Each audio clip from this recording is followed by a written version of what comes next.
Storm Tracker 6. This is Forecast First, sponsored by Auto Owners Insurance. Simple human sense.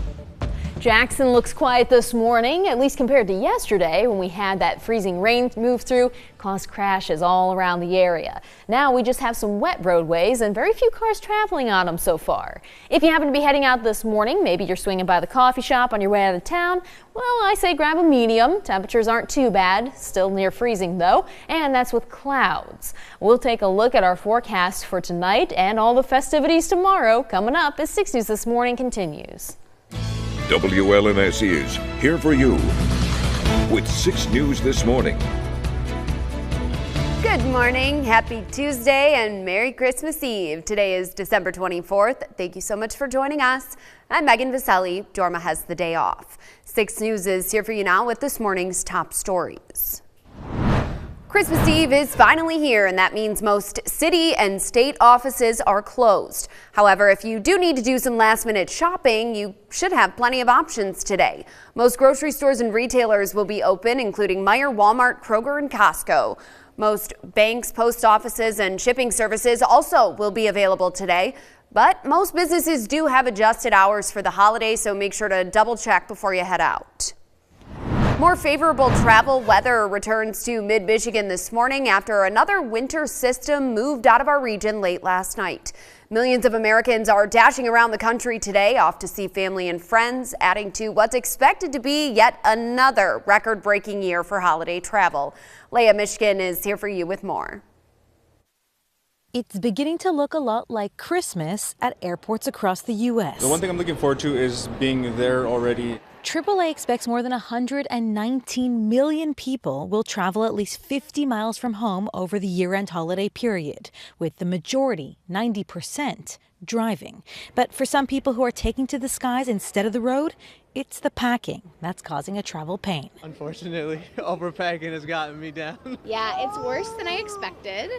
So feeling a little slightly panicked. Some airports called in essential volunteers to help tackle this time of year. When a lot of people, this is their first time to travel, or they don't travel very often and it's extra stressful, we want to be there to make it a little bit easier. Other passengers are getting by knowing they'll soon be reunited with family and friends. I'm bringing my girlfriend to kind of meet the other side of my culture. Or knowing they're getting closer to a much-needed vacation. I'm a full-time teacher, so I'm just trying to be on the beach and chill. This family was heading to Disney World and had these wise travel tips. Go with the flow, absolutely bring the grandparents, and just, make the most of it and go at the pace of the slowest one in your party.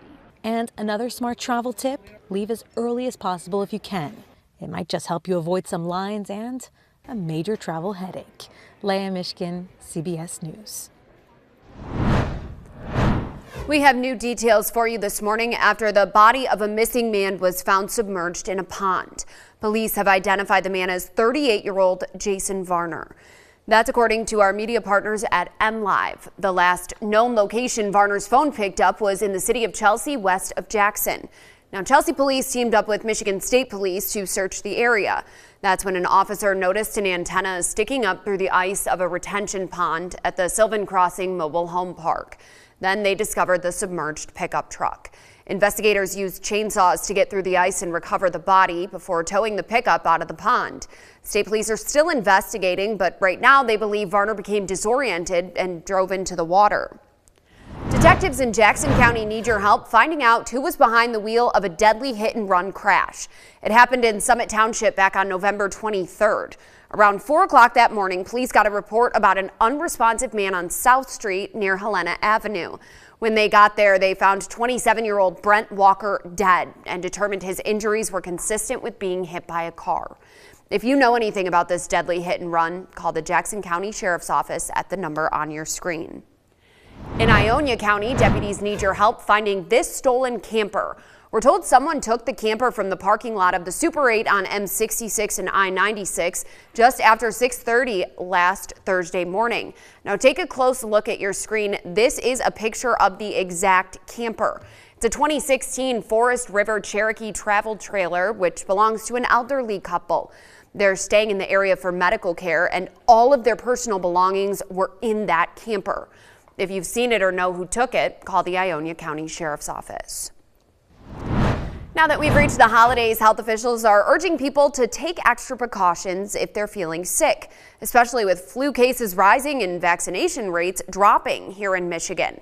The Michigan Department of Health and Human Services released data that shows flu vaccination rates are down more than 17% from last year.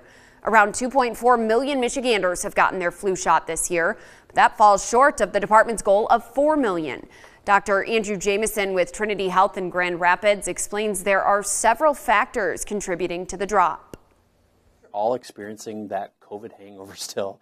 It's harder and harder to talk about vaccines with people. We're just sick of hearing about respiratory viruses, but the reality is they're still here, and you don't realize it's going to hurt until it really does. And so I would just encourage people that it's not too late. Dr. Jamison says it takes a couple weeks for the flu shot to give you the most protection, but even having it for a few days before getting infected still can have an impact on your recovery. From Storm Tracker 6, this is Weather on the Sixes, sponsored by Auto Owners Insurance. Simple human sense. Looking on our Capitol camera this morning, it's dry, but the roads are still wet. We haven't added any extra rain since yesterday's system, or snow for that matter. That came to an end overnight, but there's still that dampness on the ground. And with temperatures cooling down, that could lead to some ice. It's 32 here in Lansing, seeing the teens up towards Grand Forks. And cooler air is going to try to sneak in as the sun tries to warm us up today. We actually won't be seeing much of the sun because of the system. You can tie it all the way down to Texas, then back on up towards Halifax and beyond. It's a long system with snow cutting off right over West Virginia right now. That's going to continue to move away from us, but behind it, we just have clouds staying with us. The forecast doesn't change much today. In fact, we only go from a yellow paw to a green paw because that chance for ice starts to melt away in the afternoon. Zoe loves the snow, and there's still some of it out there. The entire drive up here, I noticed that we had snow on the ground. It's a lot thinner down towards our southern counties, but it counts, and we'll see as temperatures get to the mid-30s today if it'll stick around. Without the sun beating down on it, I think we have a good chance of that. Yeah, so it's a white Christmas if you ignore the grass peeping out of the snow that's been there for a day or two. Well, it's perfect. It works great because then if you have temperatures just a few degrees above freezing, it's good packing snow, so you can just have a snowball fight with the cousins. Perfect. Oh yeah.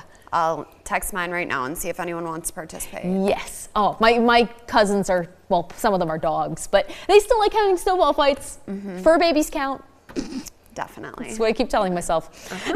All right, Katie, thank you. Well, coming up, a local woman